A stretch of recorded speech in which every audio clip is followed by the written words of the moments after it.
Hi friends, இன்றைக்கி சிறகடிக்க ஆசை பார்ப்போமா? வாங்க பார்க்கலாம். என்ன நடக்குதுன்னு பார்த்தீங்கன்னா, மனோஜோட பேரை ரோஹிணி குழந்தையோட பேரோட போட்டிருக்காங்க அப்படின்னு சொல்லி முத்து வீட்டில் சொல்கிறாரு.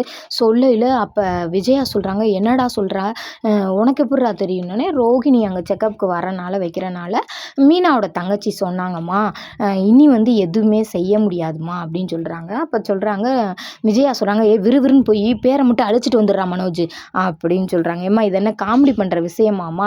இது லீகலான டாக்குமெண்ட். இதில் நம்ம எதுவுமே செய்ய முடியாது. இனி மனோஜ் பேர் தான் ரோஹிணி வைப்பாங்க. இனி ரோஹிணி பிள்ளை பெக்கிற வரைக்கும் இனி இந்த பேர் தான் அப்படின்னா, அப்போ ரோஹிணியோட கார்டில் இருக்கிறத தானே மாற்ற முடியாது. நாங்கள் என்ன பண்ண போகிறோம்னா, மனோஜ் பேரை மாற்றிட்டு உலகம் ஃபுல்லாக வேறு பேரை சொல்லி கூப்பிட்ற மாதிரி ஏதாவது பண்ணி விட்ருவோம்.